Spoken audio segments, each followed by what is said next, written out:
ওখানে যে দুইটা নাম্বার দেওয়া আছে ওই নাম্বারগুলোতে প্রথমে পেমেন্ট করবেন, পেমেন্ট করার পরে আমাদের পেজে মেসেজ দেবেন, ওখানে নাম্বার এবং ট্রানজাকশন আইডি দেবেন। পরে আপনাকে গ্রুপে লিঙ্ক দেবে, আপনি গ্রুপে জয়েন হওয়ার সময় নাম্বার এবং ট্রানজাকশন আইডি সাবমিট দিয়ে এই করতে রাখবেন।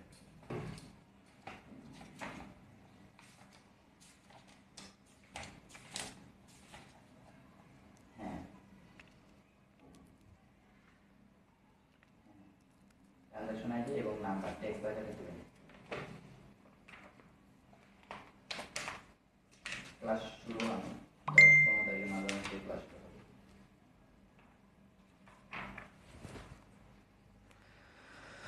আসসালামু আলাইকুম, সবাইকে স্বাগত।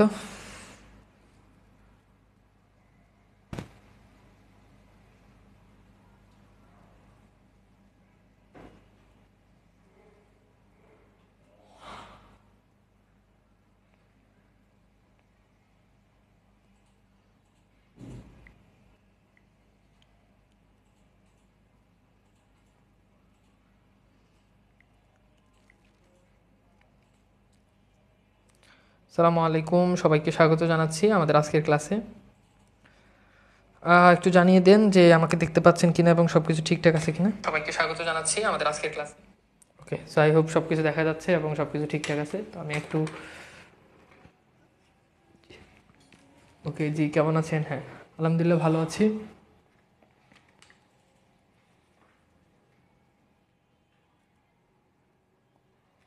ওকে,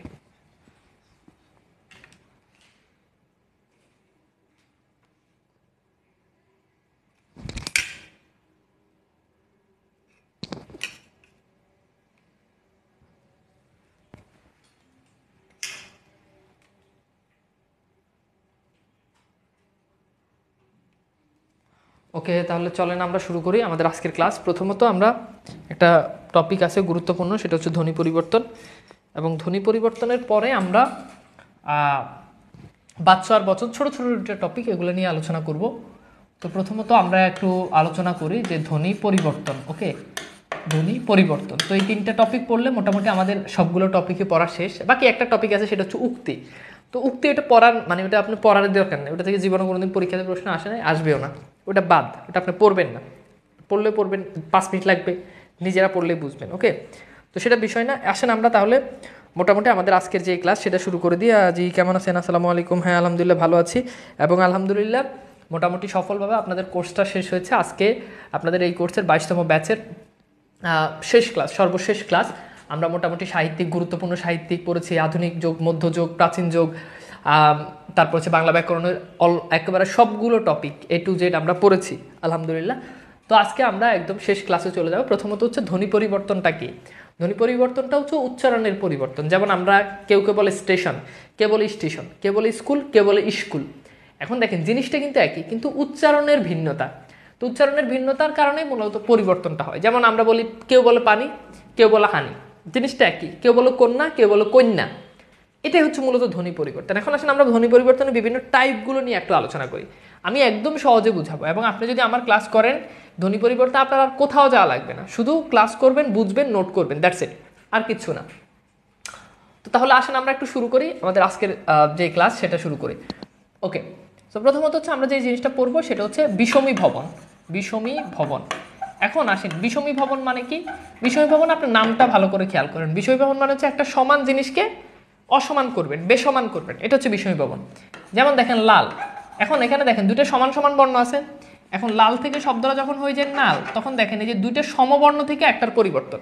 তাহলে দুটি সমবর্ণের মধ্যে একটার পরিবর্তন হলে সেটা হচ্ছে বিষমী ভবন। এরকম আরও হতে পারে, ধরেন আমি লিখলাম শরীর, এখানে দেখেন দুটো র আছে, এই দুটো র থেকে একটা হয়ে গেল কি শরীর। তাহলে দেখেন এখানে দুটো সিমিলার বর্ণ, দুটো সিমিলার বর্ণ কিন্তু এখানে আর নাই। অর্থাৎ দুটো সমবর্ণ যখন ভেঙে যায় তখন সেটা হচ্ছে বিষমী ভবন। সেটা কি? সেটা হচ্ছে বিষমী ভবন। ওকে, এরপর আসেন আমরা একটু পড়ি যে ব্যঞ্জন বিকৃতি। তো ব্যঞ্জন বিকৃতি কি? যেখানে আপনি দেখবেন যে একটা ব্যঞ্জন গিয়ে সে জায়গাতে নতুন করে একটা ব্যঞ্জন আসছে। একটা উদাহরণ দিই, যেমন দেখেন আমি বললাম পানি, এখন পানি থেকে শব্দটা হয়ে গেল কি হানি। এখন দেখেন এই যে একটা ব্যঞ্জনের জায়গায় নতুন একটা ব্যঞ্জন আসছে, তার মানে এটা হচ্ছে কি? এটা হচ্ছে ব্যঞ্জন বিকৃতি। Okay fine. আচ্ছা, এরকম আরো কি হতে পারে? আমি লিখলাম কবাট, তাহলে কবাট থেকে শব্দটা হয়ে গেল কি কপাট। তাহলে দেখেন এখানে এই বয়ের জায়গায় এখানে প চলে আসছে, অর্থাৎ একটা ব্যঞ্জনের জায়গায় যখন আরেকটা ব্যঞ্জন চলে আসে সেটা হচ্ছে ব্যঞ্জন বিকৃতি। আর বিষমী ভবন হচ্ছে দুটো সেম বর্ণ থাকবে, দুটো সেম বর্ণ থেকে একটা বর্ণের পরিবর্তন হবে। আমাকে একটু বলেন তো এই দুটো টাইপকে আপনারা কি বুঝছেন? বিষমী ভবন আর হচ্ছে ব্যঞ্জন বিকৃতি, এই দুটো টাইপ ক্লিয়ার কি না? ক্লিয়ার হলে আমাকে বলেন যে ভাই বুঝতে পেরেছি, তাহলে আমি সামনে আগাচ্ছি। আমাকে একটু বলেন যে বুঝতে পেরেছি, তাহলে আমি সামনে আগাচ্ছি। সো আই হোপ বিষমী ভবন এবং ব্যঞ্জন বিকৃতি আপনাদের কাছে আলহামদুলিল্লাহ ক্লিয়ার। আচ্ছা, 3 নাম্বার আসেন আমরা একটু আলোচনা করব ধ্বনি বিপর্যয়। ধ্বনি বিপর্যয়, ওকে। তো ধ্বনি বিপর্যয় কি? খুব সহজ করে বলি, ধ্বনি বিপর্যয় মানে হচ্ছে জায়গা পরিবর্তন করা। দুটো ধ্বনি পরস্পরের ভিতরে কি করবে? জায়গা পরিবর্তন করবে। একদম সিম্পল, আপনি ভালো করে বুঝেন তাহলে দেখেন আপনাকে এগুলো আর ভালো মানে আপনি জাস্ট আমার কথাগুলো শুনেন, দ্যাটস ইট, আর কিছু না। দুটো ব্যঞ্জন যখন নিজেদের ভিতরে জায়গা পরিবর্তন করে, বিপর্যয় মানে একটা জিনিস, ধরেন এখানে একটা জায়গা, এখানে একটা বল, এই বলটা এখানে চলে গেছে, আবার এখানের বলটা এখানে চলে আসছে, ব্যাপারটা অনেকটা এরকম হয়ে যায়। ব্যাপারটা অনেকটা কি হয়ে যায়? এরকম হয়ে যায়, ওকে। তো আসেন তাহলে আমরা একটু ব্যাপারটা একটু ভালো করে একটু বুঝি। বুঝলে দেখবেন যে এটা ক্লিয়ার হয়ে যাবে। যেমন আসেন আমি লিখলাম পিচাস, এখন পিচাস থেকে শব্দটা হয়ে গেছে কি? পিশাচ। তাহলে দেখেন পরিবর্তনটা কি হয়েছে? পরের তালে বেশ আগে চলে আসছে, পরের চ মানে আগের চ পরে চলে গেছে, তাই না? অনেকে হয়তো বুঝেন না। আরেকটা উদাহরণ দিই তাহলে আরো ভালো বুঝবেন। ধরেন আমি লিখলাম রিক্সা, এখন রিক্সা থেকে শব্দটা হয়ে গেল কি? রিস্কা। রিস্কা, ওকে। এটা ধরেন তালের বেশ আর কি। আচ্ছা সুন্দর করে লিখি, রিক্সা থেকে শব্দটা কি হয়ে গেল? রিস্কা। এখন দেখেন তো এই যে এখানে কটা শয়ের আগে, কিন্তু এখানে কটা চলে গেছে পরে, আবার এখানে শটা আছে পরে, এখানে শটা কয়ের আগে চলে আসছে। তাহলে দুইটা ব্যঞ্জন যখন তাদের নিজেদের ভিতরে কেবল জায়গা পরিবর্তন করছে তখন সেটা হচ্ছে ধ্বনি বিপর্যয়। সেটা কি? ধ্বনি বিপর্যয়। নাম্বার 4 এরপর যেটা নিয়ে আলোচনা করবো সেটা হচ্ছে ব্যঞ্জনচ্যুতি। ব্যঞ্জনচ্যুতি খুবই সিম্পল, যেখানে দুইটা সমবর্ণ থেকে একটা ব্যঞ্জন সরে যায়। এগুলো অনেকটা রিলেশন বোঝায়, সম্পর্ক বোঝায়। যেমন আসেন আমি লিখলাম যে বড় দিদি, এখন দেখেন এই বড় দিদি, দেখেন দুইটা সমধ্বনি, দিদি, এখান থেকে একটা চলে যাবে, তাহলে হবে কি? বড়দি, ওকে। ছোট কাকা, ছোট কাকা, দুইটা দেখেন সমধ্বনি, এখান থেকে একটা ধ্বনি চলে যাবে, হয়ে যাবে কি? ছোটকা। এরকম ঠাকুর দাদা থেকে ঠাকুরদা, বড় দাদা থেকে বড়দা, এগুলো হচ্ছে ব্যঞ্জনচ্যুতি। আমাকে একটু বলেন তো ধ্বনি বিপর্যয় আর ব্যঞ্জনচ্যুতি কি ক্লিয়ার? তাহলে আমি সামনে আগাবো। আমাকে একটু বলেন যে ধ্বনি বিপর্যয় আর ব্যঞ্জনচ্যুতি এই ব্যাপারটা ক্লিয়ার কিনা, একটু বলবেন যে ধ্বনি বিপর্যয় আর হচ্ছে ব্যঞ্জনচ্যুতি এটা ক্লিয়ার কিনা। কারো কোনো উদাহরণ বুঝতে প্রবলেম হলে আমাকে বলেন। ওকে, নিসার আলী বলেছে ক্লিয়ার, পাপিয়া বলেছে ক্লিয়ার, ওকে। সবাই একটু রেসপন্স করবেন। ক্লিয়ার না হলে আমি আবার বুঝাবো। যেবা বলেছে ক্লিয়ার, ক্লিয়ার না হলে বলবেন না যে ভাই বুঝি নাই, কোনটা বুঝেন না ওটা বলবেন, স্পেসিফিক করে বলবেন। ওকে, আদুরি খানম বলেছে clear, 3-4 clear, okay very good. তাহলে 3-4 ক্লিয়ার আমাদের, 3-4 আমাদের ক্লিয়ার, 3-4 আমাদের ক্লিয়ার, ওকে ভেরি গুড। আচ্ছা ওকে ফাইন, ভেরি গুড। আসেন এরপর আমরা 5 নাম্বার যেটা নিয়ে আলোচনা করব সেটা হচ্ছে হকার লোপ। একদম সহজ ভাই, হকার লোপ মানে হচ্ছে যেখানে হ লোপ পাবে। যেমন আসেন আমি লিখলাম শাহবাগ, এখন শাহবাগ থেকে শব্দটা হয়ে গেছে কি? শাহবাগ, দেখেন এখানে হ লোপ পাইছে। আমি লিখলাম আলাহিদা, আলাহিদা, আলাহিদা, একটু ভালো করে খেয়াল করেন, আলাহিদা, আলাহিদা। এখন আলাহিদা থেকে শব্দটা হয়ে গেছে কি? আলাদা। তাহলে দেখেন তো এই যে এখানে হটা এখানে কিন্তু নাই, তো হ লোপ পাইছে, তার মানে এটা হচ্ছে হকার লোপ। আরেকটা উদাহরণ দিই, ধরেন আমি লিখলাম আল্লাহ, এখন আল্লাহ এই যে দেখেন এখান থেকে হয়ে গেছে কি? আল্লাহ, এটা থেকে হয়েছে আল্লাহ, তাহলে হটা লোপ পাইছে, তার মানে এটা হচ্ছে হকার লোপ। 6 নাম্বার আসেন রকার লোপ, তার মানে এটা কি হবে বলেন? রকার লোপ মানে যেখানে র লোপ পায়, ঠিক আছে? একদম মানে রকার লোপটা আপনি খুব ইজিলি বুঝতে পারবেন, কারণ এটা হকার লোপের একদমই আপনার মানে বিপরীত যেটা সেটাই আপনার বলা চলে। যেমন আসেন আমি লিখলাম মারলো, এই মারলো এখান থেকে শব্দটা হয়ে গেল কি? মারলো, তাহলে দেখেন এই যে রটা লোপ পাইছে। করতে, এখান থেকে শব্দটা হয়ে গেল কি? করতে, তাহলে দেখেন এখানে র লোপ পাইছে। তাহলে যে যখন আপনি দেখবেন যে র লোপ পায় সেটা হচ্ছে কি? সেটা হচ্ছে রকার লোপ। যখন হ লোপ পায় সেটা হচ্ছে হকার লোপ। 5-6 ক্লিয়ার কিনা আমাকে একটু বলেন তো, 5-6 ক্লিয়ার কিনা আমাকে একটু বলেন। মানে এর থেকে সহজ, আমি আপনাকে বইয়ের কোনো সংজ্ঞা পড়াচ্ছি না, আমি আপনাকে আমার ভাষায় সহজ করে বুঝাচ্ছি, এবং এটা আপনি এমনভাবে পড়বেন আপনি আরেকজনকে বুঝাইতে পারবেন, এইভাবে আমি আপনাকে জিনিসটা পড়াবো। তাহলে আমাদের 5-6 ক্লিয়ার। সুজন বলেছে ক্লিয়ার, আদুরি খানম, মানে 41 জন ক্লাস দেখতেছেন, বাকিরা একটু রেসপন্স করেন না ভাই। বুঝলে বলেন, না বুঝলে লজ্জা শরম বাদ দিয়ে বলেন। এখানে তো শিখতে হবে, কথা হচ্ছে এটা। এখন লজ্জা কইরা যদি না শিখেন তাহলে আলটিমেট কি হইলো? ওকে ওকে, ভেরি গুড।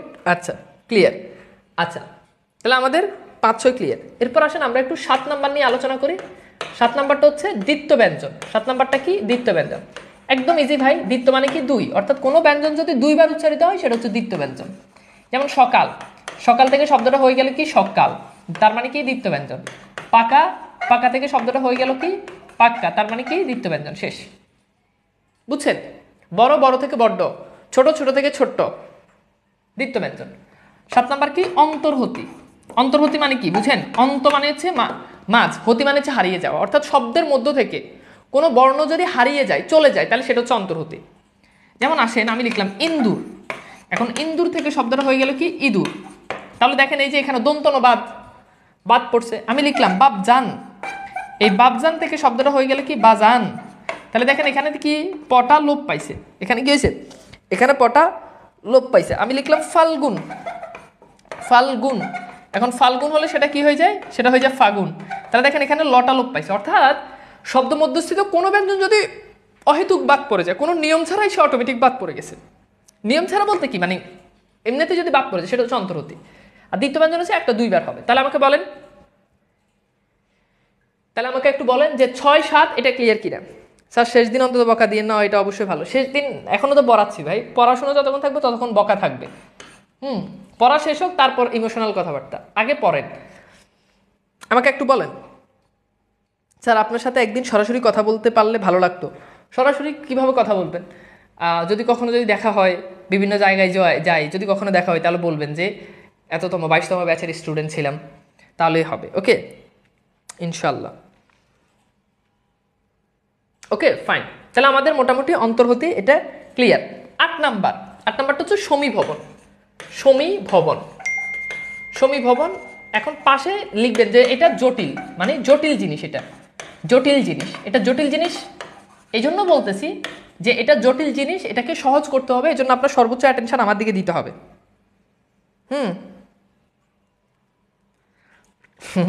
ওকে, ঠিক আছে।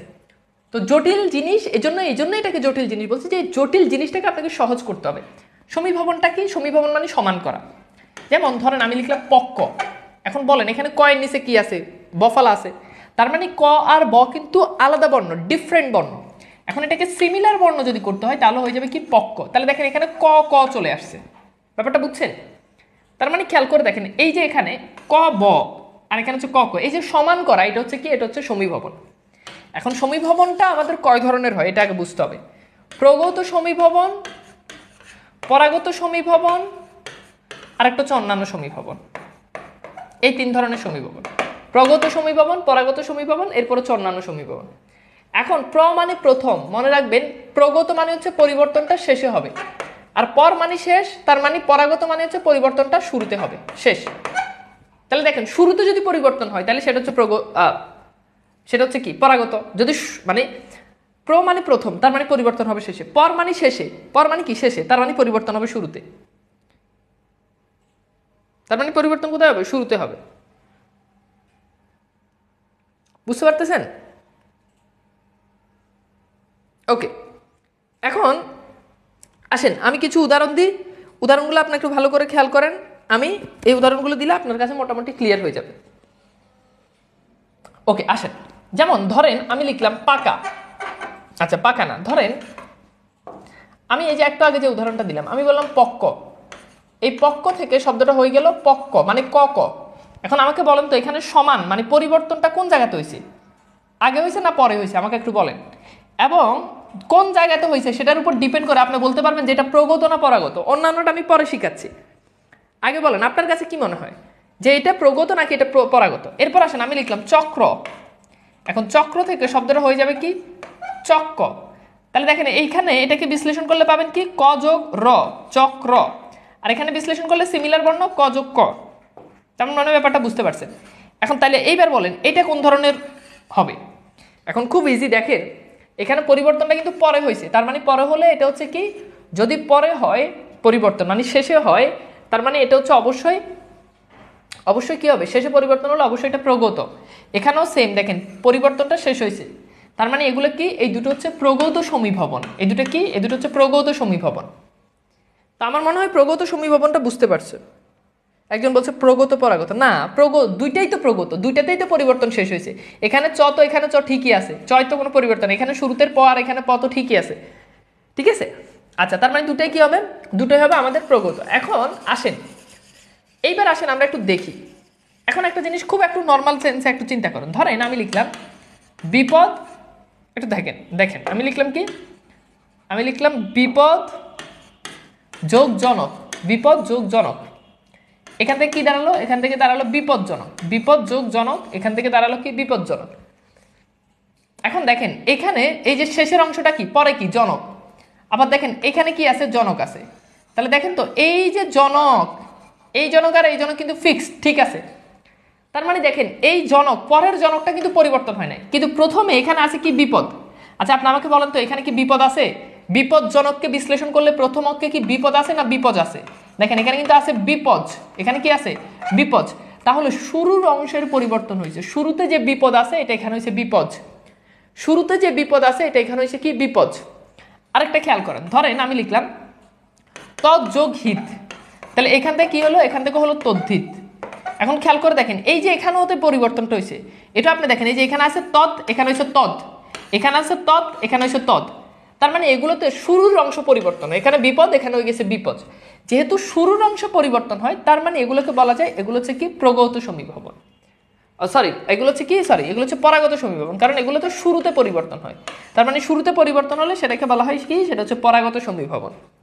সেটা কি, সেটা হচ্ছে পরাগত সমীভবন। ওকে, আচ্ছা এরপর আসুন পরাগত সমীভবনের পরে অন্যান্য সমীভবনটা একটু বুঝেন, এটা একদম ইজি আপনি বুঝতে পারবেন। ধরেন আমি লিখলাম বিদ্যা, এখন বিদ্যা থেকে শব্দটা হয়ে গেছে কি বিদ্যা। এখন দেখেন শব্দটা যখন বিদ্যা থেকে বিদ্যা হয়ে গেছে, তখন আপনি যদি খেয়াল করে দেখেন এখানে দুইটা বর্ণ আছে, একটা হচ্ছে ধ যোগ ধ বিদ্যা, আবার দেখেন এই দুটো বর্ণ এখানে উঠে গিয়ে দুইটা ঝ চলে আসছে। তো দেখেন এখানে ডিরেক্টলি দুইটা বর্ণ উঠে গিয়ে ওই জায়গাতে নতুন করে দুইটা বর্ণ আসছে। আগে যেগুলোতে দেখছি এগুলো হচ্ছে যে হয় শেষে না হলে প্রথমে সমান করে, এখানে সমান টমান কিছু না, ডিরেক্ট দুইটা বর্ণ উঠে যায় এবং ওই দুটো বর্ণের জায়গায় নতুন করে আরেকটা বর্ণ এসে যুক্ত হয়। সুতরাং এই যে কনসেপ্টটা হয় এটাকে আমরা বলতে পারি এটা হচ্ছে অন্যান্য সমীভবন। এটা কি, এটা হচ্ছে অন্যান্য সমীভবন। এটা কি, এটা হচ্ছে অন্যান্য। আচ্ছা আসেন তো দেখি এটা একটু সলভ করেন। ধরেন আমি বললাম সত্য, এখন সত্য থেকে আমি বললাম স্বচ্ছ, তাহলে বলেন এটা কোন ধরনের ধ্বনি পরিবর্তন আপনার কাছে মনে হয়? এটা কোন ধরনের ধ্বনি পরিবর্তন আপনার কাছে মনে হয়? আবার বলছি যে সমীভবন, দেখেন সত্য থেকে স্বচ্ছ, এখন এটা কোন ধরনের সমীভবন হবে আপনার কাছে কি মনে হয় বলেন তো? সত্য থেকে স্বচ্ছ কোন ধরনের ধ্বনি পরিবর্তন? Very good, very good, Aduri Khanam উত্তর করেছে। তার মানে বুঝার আর বাকি নাই যে এটা অবশ্যই কি, এটা অবশ্যই অন্যান্য সমীভবন, কারণ এখানে দুইটা বর্ণ ত ত উঠে গেছে, এখানে দুইটা বর্ণ নতুন করে যুক্ত হয়েছে চ চ। হ্যাঁ স্বচ্ছ, হ্যাঁ সত্য থেকে স্বচ্ছ, ভেরি গুড, হ্যাঁ হয়েছে, বানান ঠিক আছে। তার মানে এটা হচ্ছে অন্যান্য সমীভবন। এবার আমাকে বলেন 7 নাম্বার কনসেপ্টটা কি ধরতে পারছেন? Sorry 8 number concept. 9 number concept থেকে আমরা যেগুলো পড়বো এগুলো হচ্ছে সবগুলো স্বরের সাথে সম্পর্কিত। এতক্ষণ যা যা পরিবর্তন হয়েছে সবগুলো দেখেন ব্যঞ্জন বর্ণের পরিবর্তন হয়েছে, তো এখন যা যা পড়বো সবকিছু স্বরের পরিবর্তন হবে, সবকিছু কিসের হবে, স্বরের পরিবর্তন হবে।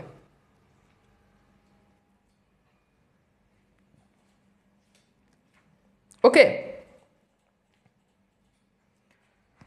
আচ্ছা তো আসেন এবার আমরা 9 নাম্বার যেটা পড়বো সেটা হচ্ছে স্বরাগম। স্বরাগম, আচ্ছা স্বরাগম মানে কি, মানে নতুন করে যেখানে স্বরের আগমন হবে, যেখানে নতুন করে স্বর যুক্ত হবে। তো এরকম স্বরাগমটা 3 ধরনের, আদি স্বরাগম, মধ্য স্বরাগম, অন্ত স্বরাগম। তার মানে শুরুতে স্বর এলে আদি স্বরাগম, মাঝখানে স্বর এলে মধ্য স্বরাগম, শেষে স্বর এলে অন্ত স্বরাগম। আসেন একটা উদাহরণ দিই। ধরেন আমি লিখলাম স্কুল, স্কুল থেকে শব্দটা হয়ে গেল কি স্কুল। এখন দেখেন তো এই যে এখানে যে স্বরটা আসছে, এই স্বরটা কিন্তু শুরুতে আসছে, এই যে ই স্বর শব্দের শুরুতে এসেছে। তো যেহেতু এটা শুরুতে আসছে তার মানে এটা হচ্ছে কি আদি স্বরাগম, এটা কি আদি স্বরাগম। আবার দেখেন আমি লিখলাম রাত, এখন রাত থেকে শব্দটা হয়ে গেল কি রাইট, তাহলে দেখেন এখানে মাঝখানে ঈশ্বর আসছে, তো মাঝখানে আসছে তার মানে এটা হচ্ছে কি মধ্য স্বরাগম। আবার দেখেন আমি লিখলাম দিশ, এই দিশ থেকে শব্দটা হয়ে গেল কি দিশা, তাহলে এখানে শেষে আসর আসছে তার মানে এটা হচ্ছে কি অন্তঃস্বরাগম, এখানে শেষে স্বর আসছে এই জন্য এটা হচ্ছে অন্তঃস্বরাগম। এখন ভালো করে বুঝেন, এগুলো আমরা মোটামুটি পারবো। এখন এই যে এখানে কিছু জায়গাতে আমাদের একটু ঝামেলা হবে, কিছু জায়গাতে ঝামেলা হবে, এই জায়গাগুলোতে আমাদেরকে একটু ভালো করে বুঝতে হবে। যেমন মুক্তা, যুক্ত ব্যঞ্জনগুলো আপনাকে বুঝতে হবে। মুক্তা, মুক্তা থেকে শব্দটা যদি হয়ে যায় মুকুতা, তাহলে এটা কোন ধরনের? এটা কিন্তু মধ্য স্বরাগম। এরকম মধ্য স্বরাগম ও যুক্ত ব্যঞ্জন অনেকগুলো আছে যেগুলোতে আপনার ঝামেলা হবে, আমি এগুলো ক্লিয়ার করি। যেমন এখানে মাঝখানে কয়ের সাথে কিন্তু কোনো স্বর নাই, আছে না, কিন্তু এখানে মাঝখানের সাথে একটা রস্যও চলে আসছে, তার মানে এটা হচ্ছে কি, এটা অবশ্যই কি হবে, এটা অবশ্যই মধ্য স্বরাগম হবে। এরপর আসেন স্বপ্ন। এখন স্বপ্ন থেকে শব্দটা যদি হয়ে যায় স্বপন, তাহলে দেখেন তো এখানে পয়ের সাথে কিন্তু কোনো স্বর নাই। কেমনে বুঝছেন? কারণ এখানে পয়ের সাথে দন্তন্য যুক্ত বর্ণ আছে, আর যুক্ত বর্ণ থাকলে সেখানে স্বর থাকে না। আবার আপনি এমনি উচ্চারণ করেন স্বপন, স্বপন, তার মানে এখানে পয়ের সাথে কিন্তু একটা স্বরেয়া উজ্জ আছে, তার মানে মাঝখানে এখানে স্বর চলে আসছে। সুতরাং এই যে এটাকে আমরা বলতে পারি এটা কি, এটা হচ্ছে আমাদের মধ্য স্বরাগম। আরেকটা উদাহরণ খেয়াল করেন, ধরেন আমি লিখলাম প্রীতি, প্রীতি থেকে শব্দটা হয়ে গেল কি পিরিতি। এখন দেখেন প্রীতি থেকে যখন পিরিতি হয়ে গেছে তখন দেখেন এই যে এখানে তয়ের সাথে রসিকার, এটা কিন্তু এখানে ঠিকই আছে, এখানে পয়ের সাথে দীর্ঘিকার, ঠিক আছে, এখানে পয়ের সাথে ওই দীর্ঘিকারটা রসিকার হয়েছে, সমস্যা নেই। কিন্তু এখানে দেখেন এই যে রফালা, এই রয়ের সাথে কিন্তু কোনো স্বর নাই, কিন্তু এখানে দেখেন এই রয়ের সাথে একটা ই স্বর কিন্তু শুরুতে চলে আসছে, মাঝখানে চলে আসছে। সো যেহেতু এই ইকারটা নতুন করে মাঝখানে আসছে, তার মানে এটাকে বলা চলে এটা হচ্ছে মধ্য স্বরাগম। আমাকে একটু বলেন তো 9 নম্বর কনসেপ্ট স্বরাগমের ব্যাপারটা কি ক্লিয়ার? আমাকে একটু বলেন তো, অর্থাৎ আদি স্বরাগম, মধ্য স্বরাগম, অন্ত স্বরাগম, এই ব্যাপারটা আপনারা বুঝছেন কিনা আমাকে একটু এতটুকু পর্যন্ত একটু ক্লিয়ার করেন, তাহলে আমি সামনে আগাচ্ছি।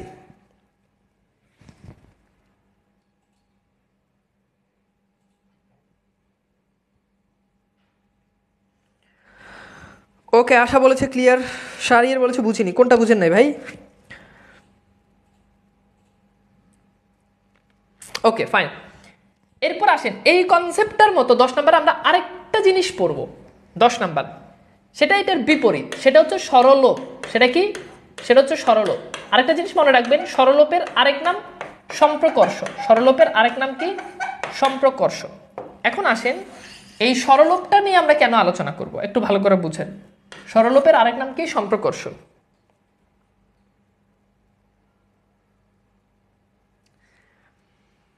এখন স্বরলোপ মানে কি? মানে স্বর বাদ যাবে। এখন আপনি নর্মালি চিন্তা করেন, ধরেন আমি শব্দটা বললাম আলাবু, এখন আলাবু থেকে শব্দটা প্রথমে হলো লাবু, এরপর শব্দটা হলো লাউ। তার মানে দেখেন যাই বলেন না কেন এখানে এই আটা কিন্তু এখানে আর নাই, তার মানে প্রথম থেকে স্বরলোপ পাইছে, তার মানে এটা হচ্ছে আদি স্বরাগম। তার মানে এটা কি? এটা হচ্ছে আদি স্বরাগম। যেমন আসেন উদ্ধার, উদ্ধার থেকে শব্দটা হলো কি? ধার। ভালো করে বুঝুন, উদ্ধার থেকে শব্দটা হলো ধার, বা এখানে আরেকটা কনসেপ্ট আছে, যেমন উদ্ধার থেকে শব্দটা হচ্ছে উদার, এরপরে সে ধার, কোনো সমস্যা নেই।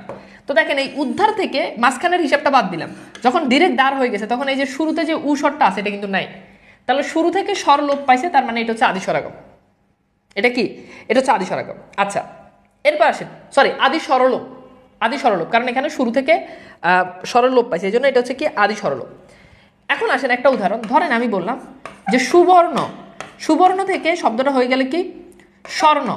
এখন আপনি নর্মাল কনসেপ্ট একটা জিনিস চিন্তা করেন, সুবর্ণ, এই যে এখানে বয়ের সাথে একটা স্বরে উজ্জ আছে, কারণ এটা তো যুক্ত ব্যঞ্জনের নাই, কিন্তু এইখানে দেখেন বটা যখন ফলাকারে চলে আসছে, আমি কিন্তু আগেই বলছি যুক্ত ব্যঞ্জনে থাকলে আর কোনো স্বর থাকে না, তার মানে এইখানে মাঝখানে একটা স্বরেয় স্বর আছে, কিন্তু এখানে যুক্ত ব্যঞ্জন হয়েছে, দ্যাট ইজ ওয়াই এখানে আর কোনো স্বর নাই।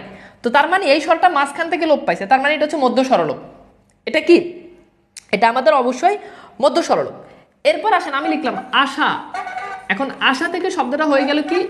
আশ। এখন দেখেন এই যে শেষে যে আকারটা আছে এই আকারটা এখানে আর নাই, বাদ পড়ছে, তার মানে শেষ থেকে স্বরটা লোপ পাইছে, তার মানে এটা হচ্ছে অন্ত স্বরলোপ। অর্থাৎ স্বরাগমের ঠিক বিপরীতটা স্বরলোপ বা সম্প্রকর্ষ। আমাকে একটু বলেন তো 10 নম্বর পয়েন্টটা বুঝছেন কিনা, বা এমন কোনো উদাহরণ আছে যেটা আপনি বুঝেন নাই? এমন কোনো উদাহরণ আছে যেটা আপনি বুঝেন নাই বলেন তো? এরকম আরো উদাহরণ এখানে তো একটা দিছি, যেমন আগুরু, এই আগুরু থেকে শব্দটা হয়ে গেল কি? আগ্রু। এখন আপনি খেয়াল করে দেখেন আগুরু থেকে যখন শব্দটা আগ্রু হয়ে গেল তখন আপনি দেখেন এই যে এখানে গয়ের সাথে রস্যকারটা আছে আগুরু, এখন এখানে এই আগ্রু, এখানে কিন্তু এই রস্যকারটা কিন্তু এখানে আসছে, এই রস্যকারটা কিন্তু এখানে আর নাই, বুঝছেন? তার মানে মাঝখান থেকে স্বর লোপ পাইছে। সুবর্ণ থেকে স্বর্ণ বুঝি নাই ভাই, যখন কোনো বর্ণ যুক্ত ব্যঞ্জনে থাকে না তখন সেখানে প্রত্যেকটা ব্যঞ্জনের সাথে স্বরেয় ধ্বনি উজ্জ থাকে, সেই হিসাবে এই বটা যেহেতু যুক্ত ব্যঞ্জন নাই তার মানে এখানে স্বরেয় ধ্বনি উজ্জ আছে, কিন্তু যখন এই স্বর্ণ যখন হয়েছে তখন এই বফালাটা যুক্ত ব্যঞ্জনে চলে আসছে, আর যুক্ত ব্যঞ্জনে যখন চলে আসে তখন সেখানে আর কোনো স্বর থাকে না, তার মানে এখানে যুক্ত ব্যঞ্জনে নাই স্বর ছিল, এখানে স্বর বাদ গেছে এবং স্বরটা মাঝখান থেকে বাদ গেছে, এই জন্য এটাকে বলা হয় এটা হচ্ছে মধ্য স্বরলোপ। ওকে, এটা হচ্ছে মধ্য স্বরলোপ। ফাহিম শাহরিয়ার এবার বুঝছেন কিনা বলেন? ওকে, তাহলে আমাদের মোটামুটি স্বরলোপের যেই ব্যাপার এটা আমাদের মোটামুটি ক্লিয়ার। ওকে, 11 নম্বর আমরা যেটা পড়বো সেটা হচ্ছে অসমীকরণ। অসমীকরণ, অসমীকরণ খুব সহজ। ধরেন একটা সমীকরণের বিপরীত হচ্ছে অসমীকরণ।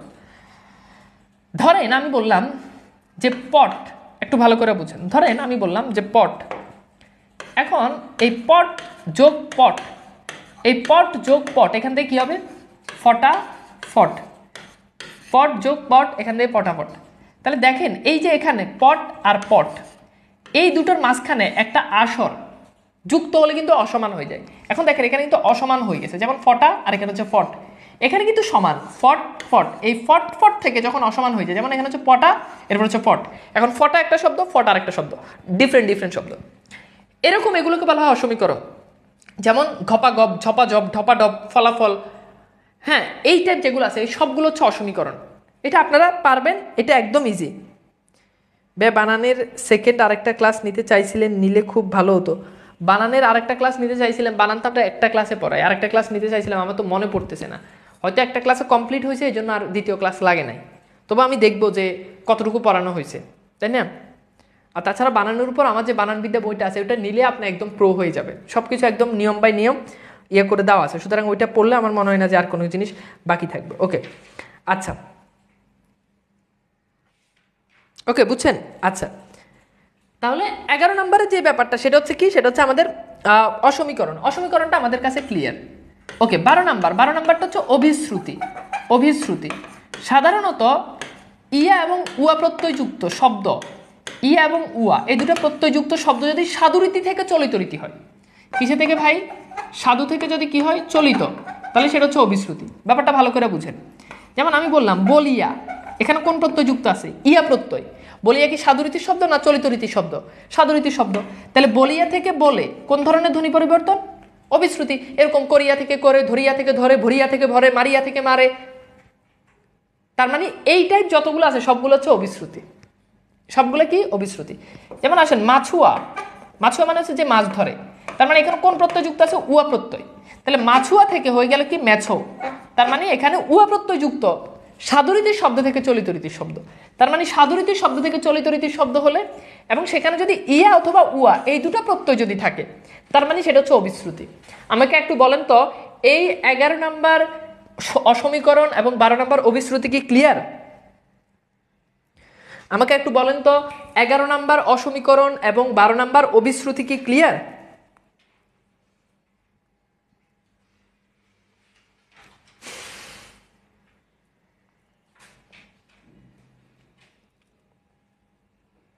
ওকে, 11-12 ডান।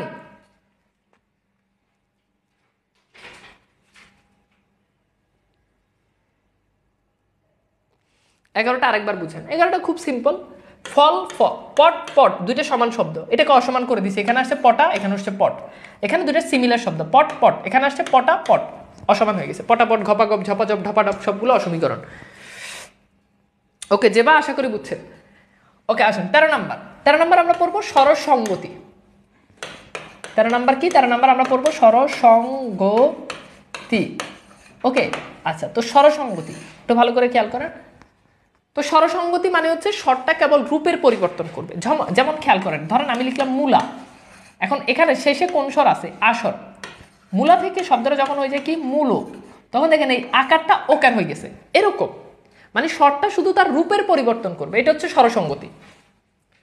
আচ্ছা এখন আসেন আমরা এই স্বরসঙ্গতিতে দেখি, একটা হচ্ছে প্রগত স্বরসঙ্গতি, একটা হচ্ছে পরাগত স্বরসঙ্গতি, একটা হচ্ছে মধ্যগত স্বরসঙ্গতি, আর একটা হচ্ছে অন্যান্য স্বরসঙ্গতি। এটা 4 ধরনের। এখন বলার অপেক্ষায় রাখেন, আমরা এগুলো জানি। প্রগত মানে শেষে পরিবর্তন হবে, পরাগত মানে শুরুতে পরিবর্তন হবে, মধ্যগত মানে মাঝে পরিবর্তন হবে, অন্যান্য মানে দুই দিকে পরিবর্তন হবে। কিছু উদাহরণ দিই তাহলে আরো ভালো করে বুঝবেন, বা অসমীকরণটা আরেকবার বুঝবেন। অসমীকরণ তো ধ্বনি পরিবর্তনের সবচেয়ে সহজ, এটা থেকে পরীক্ষাতে প্রশ্নই আসে না, কারণ এটা সবচেয়ে সহজ। এটা যদি একটা বাচ্চা বলা হয় 1-2 তে পারে, ওরা যদি বলে যে ঘপাগপ, ফলাফল, ঝপাঝপ, ঢপাঢপ, খপাকপ, ফলাফল, হ্যাঁ এগুলো কোন ধরনের? ও বলবো অসমীকরণ। এটা যদি ওরা একবার বলো এমনিতে মনে রাখবে। অসমীকরণটা হচ্ছে আমি বললাম ফল, এরপর হচ্ছে ফল। এখন এখানে দুইটা সমান শব্দ, তো সমান এটার বিপরীত হচ্ছে অসমান। আর অসমান থেকে অসমীকরণ।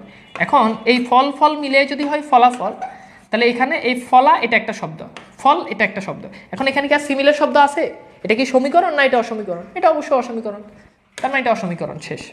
ওকে, আসেন এখন প্রগত মানে কি আপনাদের কি মনে আছে? প্রগত স্বরসঙ্গতি হচ্ছে যেখানে শেষে পরিবর্তন হবে। যেমন একটু আগে যেটা লিখছি, মূলা থেকে শব্দটা হয়ে গেল কি মূলো। এখন দেখেন তো এখানে পরিবর্তনটা কিন্তু শেষ হয়েছে, এই জন্য এটাকে আমরা বলতে পারি এটা হচ্ছে কি প্রগত স্বরসঙ্গতি। তুলা থেকে শব্দটা হয়ে গেল কি তুলো, তার মানে এখানেও শেষে পরিবর্তন করছে, তার মানে এটা হচ্ছে কি প্রগত স্বরসঙ্গতি। আসেন পরাগত স্বরসঙ্গতিটা কি? এটা শুরুতে হবে। যেমন দেখেন দেশি, এই দেশি থেকে শব্দটা হয়ে গেল কি দেশি। এখন দেখেন এই যে শেষের ইকার আর শেষে ইকারটা ঠিক আছে, কিন্তু শুরুতে যে একার আছে এই একারটা এসে এখানে পরিবর্তন হয়েছে, ইকার হয়েছে। তার মানে এখানে আপনি যদি খেয়াল করে দেখেন যে প্রথমে যে শর্টটা আছে প্রথমে পরিবর্তন হয়েছে, এই জন্য এটাকে বলা হয় এটা হচ্ছে পরাগত। এরকম আরও হতে পারে লেখি, লেখি থেকে শব্দটা কি হয়ে গেল লিখি, তার মানে এখানে দেখেন একারটা এখানে ইকার হয়ে গেছে, শুরুতের একারটা এখানে ইকার হয়ে গেছে, তার মানে এটাকে বলা হয় এটা হচ্ছে পরাগত। আসেন মধ্যগতটা কি? ধরেন আমি লিখলাম জিলাফি, এখন জিলাফি থেকে শব্দটা হয়ে গেল কি জিলিফি। ওকে, এবার তুমি একটু খেয়াল করে দেখো এখানে এখানে রিকার ঠিক আছে, পরের রিকার ঠিক আছে, কিন্তু মাঝখানে দেখেন আকারটা এখানে এসে ইকার হয়ে গেছে, তার মানে এখানে পরিবর্তনটা মাঝখানে হয়েছে। সো মাঝখানে যখন স্বরের পরিবর্তন হয়েছে তখন সেটাকে বলা হয় সেটা হচ্ছে মধ্যগত স্বরসঙ্গতি।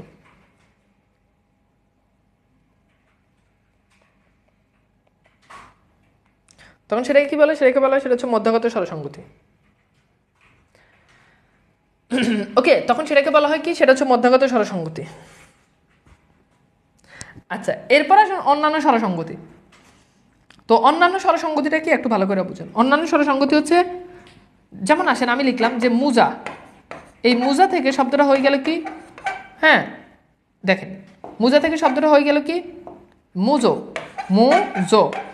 এখন দেখেন এই যে এখানে উকার এখানে ওকার হয়ে গেছে, আবার এখানে আকার এখানে ওকার হয়ে গেছে, অর্থাৎ দেখেন মুজা থেকে মুজো যখন হয়েছে তখন দুই দিকেই পরিবর্তন হয়ে গেছে, দুই দিকে কি হয়েছে পরিবর্তন হয়েছে। যখন দুই দিকে পরিবর্তন হয় তখন সেটাকে বলা হয় সেটা হচ্ছে অন্যান্য স্বরসঙ্গতি। সেটা কি? সেটা হচ্ছে অন্যান্য স্বরসঙ্গতি। আমাকে একটু বলেন তো 13 নম্বর যেই স্বরসঙ্গতির যে ব্যাপারটা এটা ক্লিয়ার কিনা আমাকে একটু বলেন। 13 নম্বর স্বরসঙ্গতির যে ব্যাপারটা এটা ক্লিয়ার কিনা বলেন। অর্থাৎ প্রগত মানে শেষে পরিবর্তন হবে, পরাগত মানে শুরুতে, মধ্যগত মানে মাঝে পরিবর্তন হবে, অন্যান্য মানে দুই দিকেই পরিবর্তন হবে, দুই দিকেই পরিবর্তন হবে। আমাকে একটু বলেন যে ক্লিয়ার কিনা।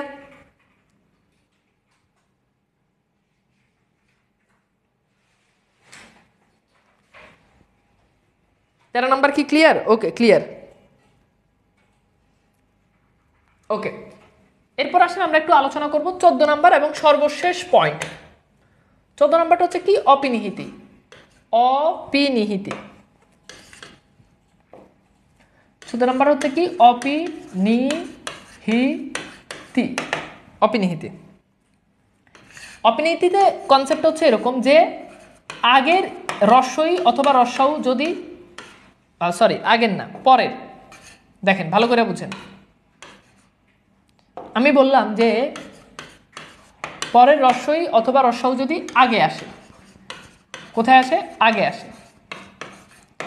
পরের রস্বই অথবা রস্বাউ যদি আগে আসে, পরের রস্বই অথবা রস্বাউ যদি আগে আসে তখন আমরা সেইটাকে বলবো সেটা হচ্ছে অপিনিহিতি। যেমন আসো আমি বললাম আজি, আচ্ছা এখন বলেন তো আজিতে কি ঝয়ের পরে রস্বইটা আছে না? দেখেন আজ ই, ইটা পরে আছে। এখন দেখেন এখান থেকে শব্দটা যখন আইজ হয়ে যায় তখন দেখেন তো এই যে এখানে যে পরের ইকারটা আছে এই ইকারটা এখানে আগে চলে আসছে, তার মানে এটা হচ্ছে অপিনীতি। আসেন হতে পারে সাধু, এখন সাধু থেকে শব্দটা হয়ে গেল কি সাউদ। এখন দেখেন এই যে এখানে উকারটা কিন্তু পরে আছে, এই পরের উকারটা এখানে আগে চলে আসছে, অর্থাৎ পরের ইকার অথবা উকার যদি আগে আসে সেটাকে বলা হয় সেটা হচ্ছে অপিনিহিতি। পরের ইকার অথবা উকার যদি আগে আসে তাহলে সেটাকে বলা হয় সেটা হচ্ছে অপিনিহিতি। একটু বলেন তো যে অপিনিহিতিটা কি ক্লিয়ার?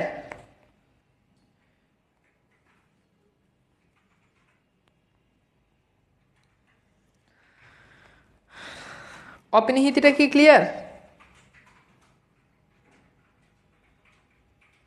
পরের ইকার উকার সবাই একটু রেসপন্স করেন।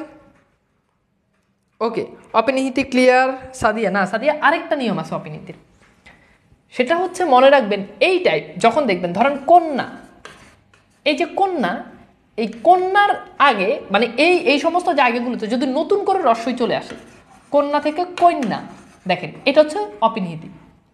এগুলো আলাদাভাবে মনে রাখবেন। বন্যা, এখানে দেখেন যুক্ত ব্যঞ্জন আছে, মানে দুইটা বর্ণ যখন দ্বিত্ব উচ্চারিত হয়, এরকম বর্ণের আগে যদি নতুন করে রস্বই আসে, যেমন বন্যা থেকে বন্যা, এটাও অপিনিহিতির উদাহরণ। যেমন রাজ্য থেকে রাজ্য, এটাও কি রাজ্য থেকে রাজ্য, এটাও অপিনিহিতির উদাহরণ। ওকে, তাহলে অপিনিহিতির উদাহরণগুলো আমরা মনে হয় বুঝতে পেরেছি। দুটা ডাবল ব্যঞ্জন যদি থাকে, যেমন কন্যা, এখানে দুইটা ন, এই দুটা নয়ের আগে যদি নতুন করে একটা রস্বই আসে, নতুন করে যদি একটা রস্বই আসে, সেটা হচ্ছে অপিনিহিতি। সেটা কি অপিনিহিতি? আমাকে একটু বলেন এই নিয়মটা বুঝছেন কিনা। এই নিয়মটা জাস্ট এভাবে মনে রাখবেন যে দুটো মানে সিমিলার ব্যঞ্জন বর্ণ সেটা যদি আগে আসে, তাহলে সেটাকে বলা হয় সেটা হচ্ছে অপিনিহিতি। আমাকে একটু বলেন তো এতটুকু পর্যন্ত কি আপনারা কি ক্লিয়ার? ব্যাপারটা কি বুঝতে পারছেন?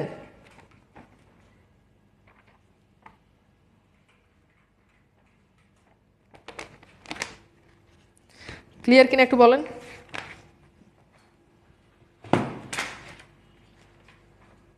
জি বুঝছি, ওকে, সবাই একটু রেসপন্স করেন। তাহলে আমরা একটু পরের টপিকে চলে যাই।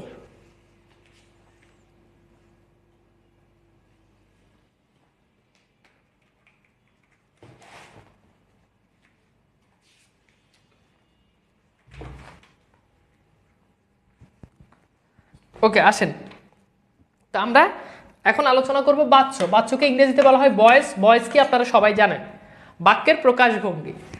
এখন বাচ্য সাধারণত 4 ধরনের হয়, একটা কর্তৃবাচ্য, আরেকটা কর্মবাচ্য, আরেকটা ভাববাচ্য, আরেকটা কর্মকর্তৃবাচ্য, আরেকটা কি কর্তৃবাচ্য। একটু মনোযোগ দেন, আমি 4 ধরনের বাচ্য আপনাকে খুব সহজে বুঝাই দিচ্ছি। আপনি একটু মনোযোগ দেন, দেখেন আমি আপনাকে 4 ধরনের বাচ্য খুব সহজে বুঝাই দিতেছি। এখন কর্তৃবাচ্য মানে কি? ধরেন আমি বললাম যে রহিম বই পড়ে, রহিম বই পড়ে। এখন রহিম বই পড়ে, আপনি এখানে একটু খেয়াল করে দেখেন, রহিম বই পড়ে, এখানে রহিমের প্রায়োরিটিটা আগে, মানে কর্তা। আমাকে একটু বলেন তো যে এই বাক্যে কর্তাকে রহিম। এখন আপনি দেখেন কর্তৃবাচ্য সবসময় মনে রাখবেন, কর্তার পরিবর্তন করলে এই ক্রিয়াটার পরিবর্তন হবে, কর্তার পরিবর্তন করলে ক্রিয়ার পরিবর্তন হবে।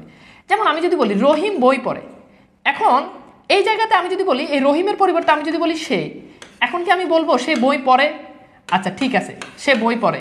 কেন হয়েছে? কারণ এই রহিম আর সে দুটোই নাম পুরুষ। এখন এই সে যা না দিয়ে আমি যদি বলি আমি, ধরেন আমি বললাম আমি বই, এখন বলেন পরে হবে না পরি হবে? বলেন তো, পরে হবে নাকি পরি হবে? এখন হবে পরি।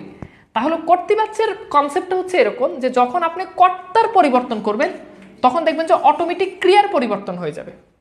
অটোমেটিক কি হয়ে যাবে? ক্রিয়ার পরিবর্তন হয়ে যাবে। আমি মনে হয় ব্যাপারটা বুঝাইতে পারছি। যখন কর্তার পরিবর্তন করবেন তখন ক্রিয়ার পরিবর্তন হবে। ওকে, ব্যাপারটা বুঝছেন? আচ্ছা ওকে,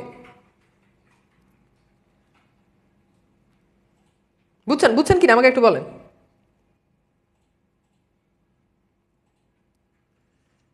ওকে, এইবার আসেন কর্মবাচ্যটা আপাতত একটু বাদ দিলাম, আসেন ভাববাচ্যে যাই।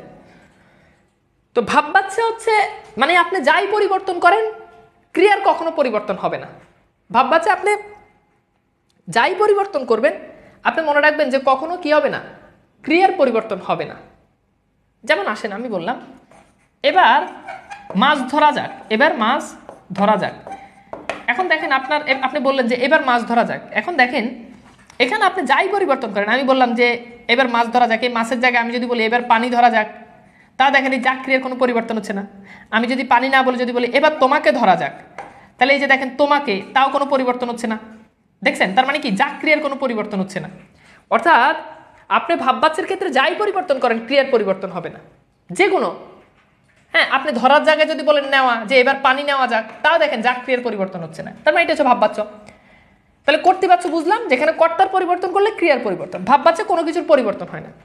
কর্মবাচ্য হচ্ছে কি জানেন, একটা কর্মপদ থাকে, মানে একটা কর্ম থাকে। আমরা তো জানি কর্ম কি বা কাকে দিয়ে প্রশ্ন করলে পাওয়া যায়, এবং তৃতীয় বিভক্তি থাকে। তৃতীয় বিভক্তি কি মনে আছে? দ্বারা দিয়ে কর্তৃক। যেমন দেখেন আমি বললাম যে রবীন্দ্রনাথ কর্তৃক গীতাঞ্জলি রচিত হয়েছে।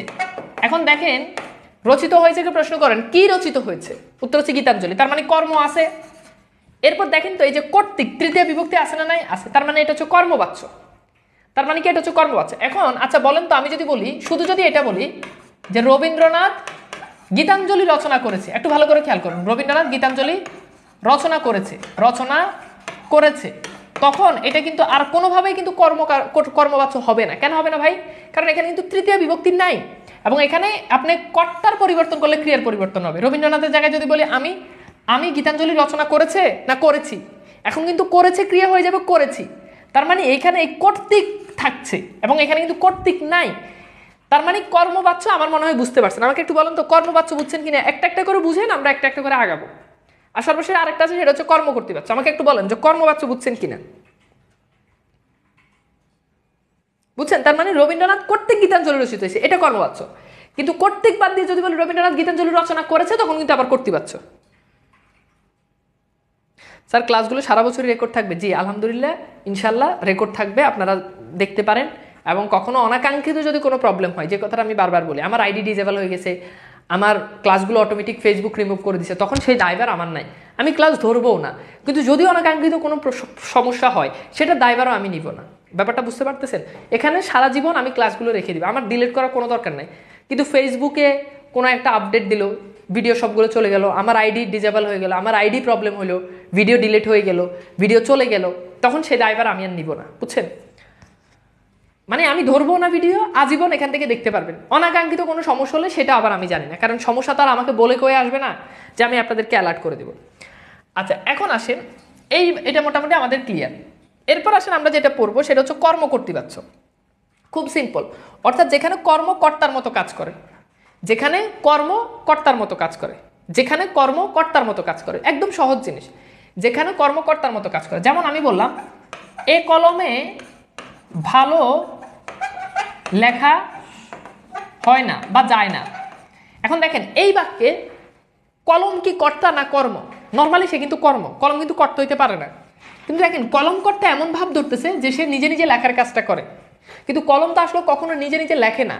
কলম তো অন্যের মধ্যে কেউ একজন কলম দিয়ে লিখতে হয়।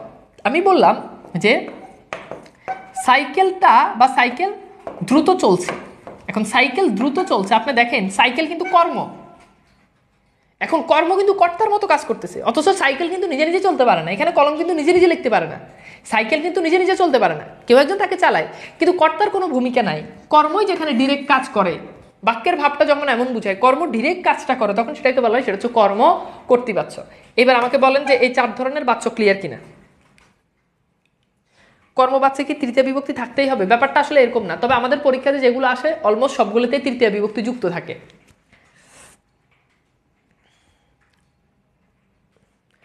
ওকে, আমাকে একটু বলেন তো যে আপনারা কি এতটুকু পর্যন্ত কি বুঝতে পেরেছেন? আমাকে একটু ঝটপট একটু বলেন।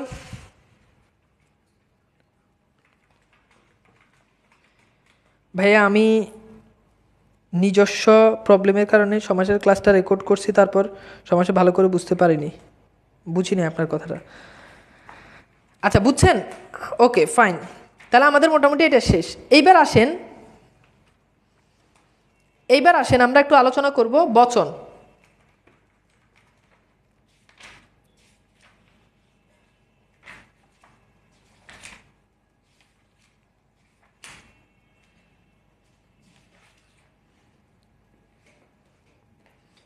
ওকে, আমাকে একটু বলেন বচন। সর্বশেষ আমরা আলোচনা করব কি বচন। ওকে, এবার আসেন আমি আপনাদেরকে একদম সহজ করে বলি ভাই, ছোটবেলায় এগুলো আমরা সবাই পড়ছি, এক বচন বহু বচন কি, ছেলেগুলো এটা বহু বচন, ছেলেরা এটা বহু বচন, তারপর হচ্ছে কি আমি এটা এক বচন, ছেলে এটা এক বচন বহু বচন, এগুলো আমরা পানি। কিন্তু ব্যাপারটা হচ্ছে সাধারণত পরীক্ষাতে যে ধরনের প্রশ্নগুলো আসে, এই ধরনের প্রশ্নগুলো আপনাকে বুঝতে হবে। যেমন পরীক্ষাতে প্রশ্ন আসে অপ্রাণীবাচকের ক্ষেত্রে, আপনার জাস্ট যেটা পরীক্ষাতে আসবে আমি আপনাকে ওইভাবে পড়াচ্ছি যে অপ্রাণীবাচকের ক্ষেত্রে কোন কোন বচনগুলো বসে, অপ্রাণীবাচকের ক্ষেত্রে কোন কোন বচনগুলো বসে। এরকম বসে কি গ্রাম, এরকম বসে কি ব্রজ, এগুলো বসে। এখন আসেন আমি আপনাকে এই জিনিসটা একটু ক্লিয়ার করি। যেমন আমি একটা উদাহরণ দিলে আপনি আরো ভালো বুঝবেন। যেমন আমি বললাম গুণ, মানুষের অনেক গুণ আছে, আমি বললাম যে গুণগ্রাম। এখন দেখেন এটা কিন্তু অপ্রাণীবাচকের ক্ষেত্রে বসছে, গুণগ্রাম এগুলো অপ্রাণীবাচকের ক্ষেত্রে সাধারণত বসে থাকে।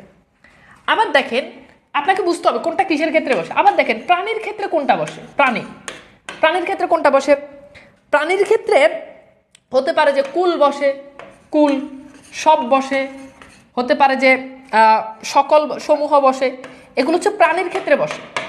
যেমন দেখেন আমি বললাম যে গুরুকুল মানে অনেক গুরু, হ্যাঁ আমি বললাম যে পাখি সব, তার মানে দেখেন এখানে কি পাখি কিন্তু প্রাণী, তার মানে আপনি এখানে বলতে পারেন পাখি সব। আপনি কখনো কিন্তু বলবেন না গরু সব, ছাগল সব, এটা কখনো বলবেন গরুকুল, ছাগলকুল বলেন, এটা কখনো বলা যায়? তার মানে আজ আপনার ক্লাসের শেষ, আমাদের জব প্রিপারেশনে বাংলা প্রিপারেশন শেষ হলো না, আপনার জব প্রিপারেশনে বাংলা প্রিপারেশন শেষ হয় না। আমার ক্লাস করলেই যে আপনার শেষ হয়ে গেছে ব্যাপারটা এরকম না। আমার ক্লাস করার পরেও আপনার অনেক প্রবলেম থাকবে। আমার ক্লাস করলেই যে আপনার চাকরি পরীক্ষায় যা যা প্রশ্ন আসবে আপনি দাঁড়াতে পারবেন, ব্যাপারটা মোটেই এমন না। আমার কোর্স করার পর, আমার ক্লাস করার পর আপনাকে পর্যাপ্ত পরিমাণ অনুশীলন করতে হবে, প্রচুর পরিমাণ বই থেকে পড়তে হবে, বিগত সালের প্রশ্ন সলভ করতে হবে, তখন আপনার প্রিপারেশনটা অনেকটা কাভার হয়ে গেছে। একদম আমার ক্লাস করলেই, আমার কোর্স করলেই আপনার শেষ হয়ে গেছে, ব্যাপারটা মোটেই এরকম না। আপনাকে প্র্যাকটিস করতে হবে, আপনাকে বাসায় পড়তে হবে, আপনাকে বাসায় নোট করতে হবে যে টপিকের সমস্যা। আমার ক্লাস আমি যা যা পড়াইছি, আমি বিশ্বাস করি এখানে অনেকেই আছেন অনেক কিছু বুঝেন নাই, আমি বিশ্বাস করি অনেক কিছু বুঝেন নাই, এবং আপনি বুঝবেন না এটাই স্বাভাবিক। সবাই সব কিছু বুঝছে এরকম না। কেউ হয়তো আমার কোর্স থেকে 80% মাথায় নিতে পারছে, কেউ 90%, কেউ 50%, বাট তারা আসলে শেষ পর্যন্ত গিয়ে কমপ্লিট করতে পারবে যারা এটাকে পরিপূর্ণভাবে এটার উপর অটল ছিল এবং নিজেরা বাসায় প্র্যাকটিস করছে, তারা। ব্যাপারটা আমার মনে বুঝাইতে পারছে। আচ্ছা ভাই, আমি বুঝাতে চাইছি সিলেবাসটা শেষ হয়েছে এখন। হ্যাঁ সিলেবাস শেষ হয়েছে, সেটা বলতে পারেন সিলেবাস শেষ হয়েছে। আমি যেই টপিকগুলো পড়াইছি, যা যা পড়াইছি, এর বাইরে থেকে প্রশ্ন আসবে না, এটা আপনি নিশ্চিত থাকেন। আপনার প্রস্তুতি, আমি শেষ করছি আমার সিলেবাস, আমাকে তো আমার কোর্স শেষ করতে হবে। আমার কোর্সের কথা ছিল যে আমি 30টা ক্লাস দিব, এখনও আপনারা জানেন যারা ভর্তি হয়েছে, কিন্তু আমি আজকে 39টা ক্লাস দিয়েছি, আমি 9টা ক্লাস বেশি দিয়েছি। কেন? ধরেন আমি 9টা ক্লাস বেশি দিই নাই, বাদ দেন, আমি 30টা ক্লাস দিছি, ওকে ফাইন। আমি যথেষ্ট পরিমাণ চেষ্টা করছি আপনাদেরকে সবগুলো জিনিস শেষ করে দেওয়ার জন্য, আলহামদুলিল্লাহ। এখন আমি আবার বলছি ভাই, আমার ক্লাস করছেন, একটা ক্লাস করার মানে এই না এই যে আজকে আমি ক্লাসে অনেক কিছু পড়াইতেছি, কিন্তু অনেক জিনিস আছে আপনি ক্লাসে বুঝতেছেন, একটু পর আপনি বুঝবেন না, এই একটু পর বুঝবেন না, এই জন্য আপনি প্রয়োজনে ক্লাসটা আবার দেখবেন, আপনি আবার জিনিসগুলো আবার পড়বেন, ঠিক আছে? এটা হচ্ছে বিষয়। সাহিত্যের ক্লাসে সবথেকে বেশি মজা পাইছি, গ্রামার যাই হোক ছোটবেলা থেকে মোটামুটি পারতাম, তবে সাহিত্যের অনেক অজানা জিনিস আপনার ক্লাসে জানতে পেরেছি। আসলে সাহিত্য অত ডিটেলস পড়াই নাই, সত্যিকার অর্থে সাহিত্য অত ডিটেলস পড়াই নাই। আমি একটা সময় আমার শুধু সাহিত্যের ব্যাচ আলাদা ছিল, পরবর্তীতে আমি সাহিত্যের ব্যাচগুলোকে একসাথ করে ফেলছি, কারণ সাহিত্যের ব্যাচ আলাদা হলে স্টুডেন্টরা ভর্তি হতো না, যে শুধু সাহিত্যের জন্য অনেকে ভর্তি হয় না, তো সবাই চায় সাহিত্য ব্যাকরণ একসাথে, এই জন্য করে দিচ্ছি। তখন আরও অনেকগুলো ক্লাস হইতো সাহিত্যের উপর, তো এবং আগে অনেক ডিটেলস পড়াইতেন, এবং পোলাপাইন এত ডিটেলস ভালো লাগতো, কিন্তু হয়তো আমি এত অনেক গভীরে চলে যেতাম সাহিত্যে, তো এই জন্য অনেক পোলাপাইনের জন্য হয়তো এত গভীরে চলে গেলে ওদের মানে চাকরি পরীক্ষাতে এত গভীর থেকে হয়তো প্রশ্ন আসেও না। তো আপনাদেরকে যেটা পড়াইছি এটা একদম চাকরির স্ট্যান্ডার্ড পড়াইছি, বাহিরের কোনো কথাবার্তা বলি নাই, বাহিরের কোনো কাহিনী আপনাদেরকে শুনাই নাই, একদম যতটুকু না হইলে না অতটুকুই শুনাইছি, ঠিক আছে? এতটুকুই বলছি। আচ্ছা ঠিক আছে,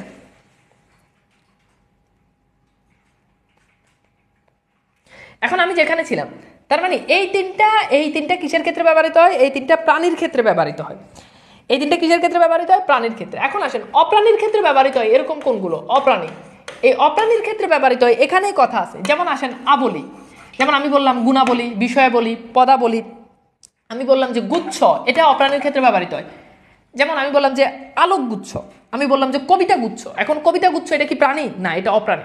তার মানে আবলি, গুচ্ছ। এরপর আসেন দাম, এই যে দাম আছে, দাম মানে কি? দাম মানে আমি বললাম আমি বললাম যে কুসুম দাম, আমি বললাম যে শৈবাল দাম।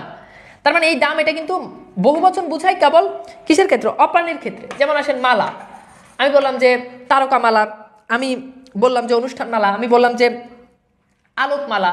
এরপর আসেন হতে পারে যে রাশি, আমি বললাম যে ধুলো রাশি, আমি বললাম যে পত্র রাশি, আমি বললাম যে বালি রাশি। তার মানে এগুলো কিন্তু অপ্রাণীর ক্ষেত্রে ব্যবহৃত হয়। এখন এটা কি আপনার মুখস্থ করার দরকার আছে কোনটা অপ্রাণীর ক্ষেত্রে ব্যবহৃত হয়?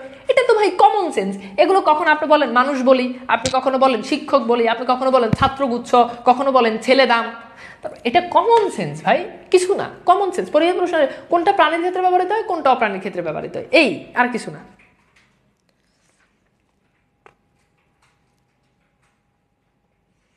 ওকে, তো আমাকে একটু মোটামুটি বলেন তো যে এইগুলো মোটামুটি আপনাদের ক্লিয়ার কিনা, আমাকে একটু বলেন তো এগুলো একটু ক্লিয়ার কিনা।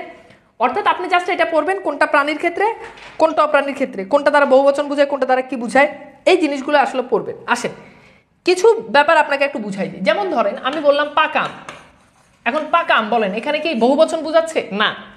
কিন্তু দেখেন আমি যদি বলি পাকা পাকা আম, তখন কিন্তু বহুবচন বোঝাচ্ছে। অর্থাৎ বিশেষণ পদ দুইবার ব্যবহার হলে সেটা বহুবচন বোঝায়, কিংবা বিশেষ্য পদ।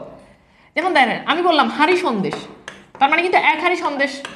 কিন্তু যখন আমি বলি হাঁড়ি হাঁড়ি সন্দেশ, তখন কিন্তু অনেকগুলো সন্দেশ। তার মানে এইটা কিন্তু বহুবচন বোঝাচ্ছে। লাল শাড়ি, একটা শাড়ি, লাল লাল শাড়ি, বহুবচন বোঝাচ্ছে। তার মানে এরকম পরীক্ষাতে প্রশ্ন আসতে পারে পাকা পাকা আম বলতে কি বোঝাচ্ছে এই বাক্যটা দ্বারা, এই বাক্যটা দ্বারা অবশ্যই কি বোঝাচ্ছে, বহুবচন বোঝাচ্ছে। আমি বললাম বলে বলে হয়রান হয়েছে, আমি যদি বলি তাকে বলে হয়রান হয়েছে, তার মানে একবার বলছি। কিন্তু যদি বলে বলে বলে হয়রান হয়েছে, তার মানে কি অনেকবার বলছি। ঠিক আছে, ওকে। এইবার আসেন মোটামুটি আমাদের এই জিনিসটা ক্লিয়ার। এটা একদম মানে ছোটবেলা একদম বাচ্চামি পড়াশোনা, জাস্ট একটু পড়ে নিয়েন আর কিছু না। বচন এগুলো খুব ছোট ছোট জিনিস, তো এগুলো থেকে পরীক্ষাতে একদম প্রশ্ন আসে খুব কম। আপনি বচন থেকে যদি দেখেন বিগত 10 বছরের প্রশ্ন হিসাব করলে 10-15টা প্রশ্ন আসে নাই।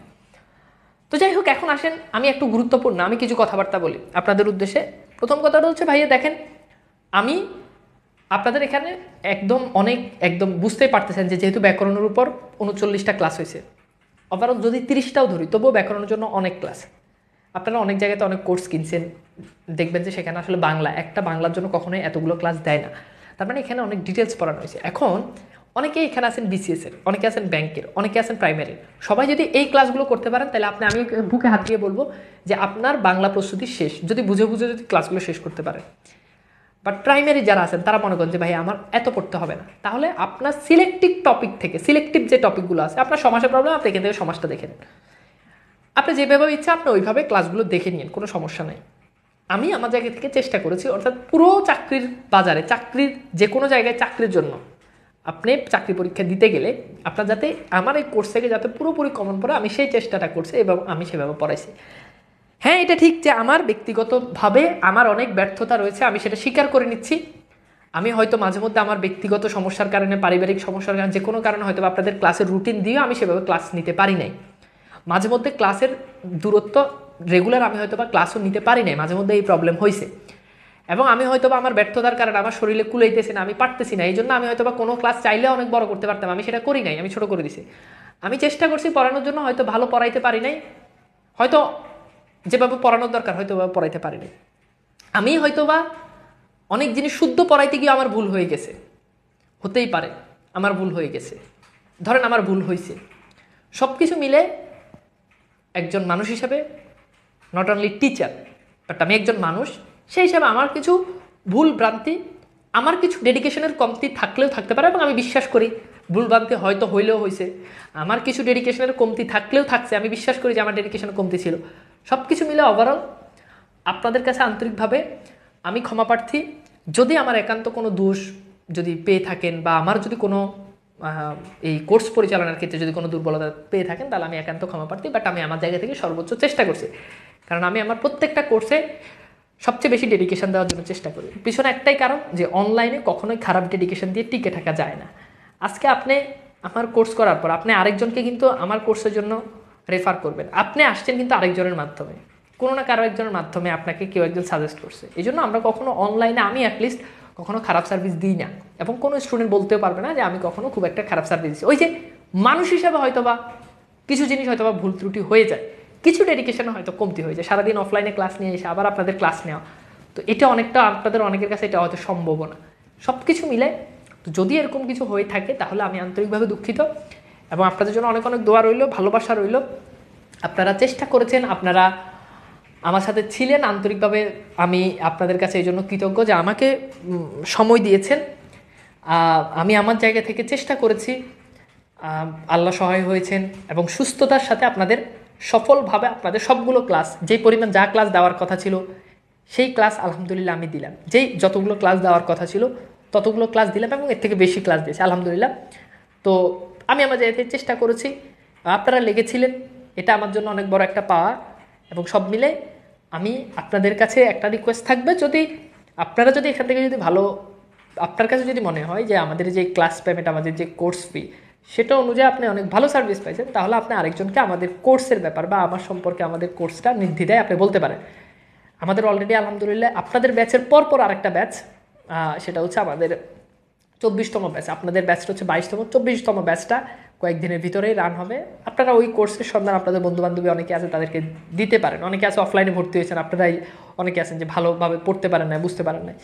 তো এই জন্য ব্যাপারটা হচ্ছে আপনারা সেটা অবশ্যই জানিয়ে দিবেন। এবং আমি আপনাদেরকে ভুলে যাব না। আপনারা, আমি আবার একটু বলে দিচ্ছি, সাধারণত আমার স্টুডেন্ট, আমার এই আইডি, এটা আমার পার্সোনাল আইডি, এই যেখান থেকে আমি লাইভ নিচ্ছি এই আইডি, এটা আমার অফিসিয়াল আইডি। এই আইডিতে ফলো করে রাখবেন, এখানে আমার সাথে কানেক্ট থাকতে পারবেন। যদি একান্ত কোনো সমস্যা হয় তাহলে আমাকে আমার আইডিতে নক দিন। বাট আমি খুব একটা সময় পাই না সবার মেসেজ দেখার কিংবা রিপ্লাই দেওয়ার। আর যে তানভীর স্যার যে ফেসবুক পেজটা আছে, এখানে আপনারা কানেক্টেড থাকেন। এবং নিত্য নতুন আরও অনেক ভিডিও আমি আমার এই বাংলা বিদ্যা ইউটিউব চ্যানেলে দিয়ে থাকি। বাংলা বিদ্যা, বাংলা আর বিদ্যা একসাথে লিখবেন। এই চ্যানেলটা আমি হচ্ছে এই চ্যানেলে মাঝে মধ্যে ভিডিও দিই, তবে ব্যস্ততার কারণে খুব বেশি দিতে পারি না। আর আপনারা আমার আর কোনো জব কোর্সে আপাতত ভর্তি হওয়ার দরকার নেই। অনেকে বলবেন ভাই আপনার রানি আবার যে কোর্সগুলোর দরকার নেই, এই কোর্সেই তো সর্বোচ্চ ভালোটা পড়াইছি, তাই না? যদিও হ্যাঁ, দিন দিন কোর্সগুলো অনেক আপডেট করি। আপনাদের আগের কোর্স থেকে আপনাদের কোর্সে অনেক কিছু আপডেট করছি। আবার আগে অনেক 17, তারপর হচ্ছে আপনার 16, 15তম ব্যাচ, এগুলোতে মানে অনেক কিছু ঘাটতি ছিল, কারণ এগুলো অনেক আগের কোর্স। এগুলোতে হোয়াইট বোর্ডে ক্লাস নিতে অনেক নেটওয়ার্ক, লাইটিং কোয়ালিটি ভালো না, এখন তো অনেক ভালো হয়েছে। তো সামনে আরও ভালো হবে। তো আপনারা এই দুটো জায়গায় আপনারা একটু কানেক্টেড থাকবেন ইনশাল্লাহ। আমি বিশ্বাস করি যে আপনারা এই দুটো জায়গায় কানেক্টেড থাকলে আপনারা উপকৃত হবেন। এবং একান্ত কোনো প্রবলেম হলে আমার আইডিতে নক দিতে পারেন। ওকে, আচ্ছা ঠিক আছে। তো এখন আমি মোটামুটি আপনাদের এই হচ্ছে কথাবার্তা, আপনাদের সাথে ফাইনাল কথাবার্তা। আমি আরও একবার আপনাদেরকে স্মরণ করিয়ে দিতে চাই, আমার কোর্সের ক্লাস, আমার কোর্সের কোনো পিডিএফ আমার অনুমতি ছাড়া কাউকে দিবেন না, এটা আমার নিষেধ। আপনার যদি মনে হয় যে আমার নিষেধ অমান্য করে বা আমার সাথে, আমি হয়তো জানবো না যে আপনি এই কাজ করেছেন, বাট এটার একটা ফিডব্যাক আপনি অবশ্যই পাবেন। এই কাজটা কেউ করবেন না, সততার সাথে আপনি দেখেন আপনার কোনো ফ্রেন্ডরা কেউ সে দেখতে পারতেছে না, তার টাকার প্রবলেম, আমার সাথে যোগাযোগ করবে, আমি অবশ্যই একটা ব্যবস্থা করে দিব। বাট প্রতারণা করা যাবে না। আর সব মিলে আমার জন্যও দোয়া করবেন। এবং আমার বিশ্বাস যে আপনারা ভালো কিছু করবেন। এবং যারা পরিশ্রমী তারা অবশ্যই সফল হয়, যারা চেষ্টা করে তারা অবশ্যই সফল হয়। আপনার চেষ্টা চালিয়ে যান, যতক্ষণ পর্যন্ত আপনার শরীরে এনার্জি আছে ততক্ষণ পর্যন্ত চেষ্টা চালিয়ে যান, ঠিক আছে? তো ভালো থাকবেন, আমার জন্য দোয়া করবেন। আরেকটা ব্যাপার, আমি একটা পোস্ট দিব এই কোর্সের, এখন অনেকেই তো লাইভে যুক্ত হয় নাই বা আমি সবার মতামত নিতেও পারবো না। তো আমার জাস্ট একটা স্যাটিসফ্যাকশনের জন্য আমি একটা পোস্ট দিব আপনাদেরকে, যে এই কোর্সটা করে আপনাদের অনুভূতিটা কেমন সেটা নিয়ে আপনারা একটু জানিয়ে দেবেন। আমি আরেকবার আপনাদেরকে স্মরণ করিয়ে দিচ্ছি, আপনারা অনেকে হয়তো জানেন না, আমি যদি এর আগে একটা লাইভ করেছি, সকল ক্লাস, সকল পিডিএফ এই যে এইখানে গ্রুপে ঢুকলে এই যে দেখেন, এই যে আমরান হোসেন, এই আইডিটার এখানে ক্লিক করবেন। দেখেন এই যে পিডিএফগুলো বাড়তি আলাদা করে দিয়েছি, এখানে ঢুকলে আপনি ব্যাকরণের সবগুলো পিডিএফ পেয়ে যাবেন।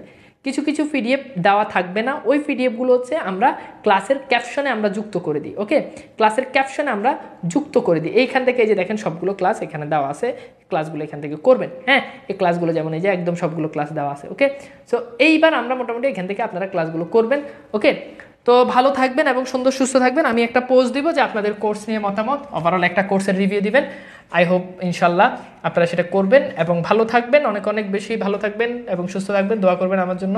আজকের মতো বিদায় নিচ্ছি। ওকে, আল্লাহ হাফেজ।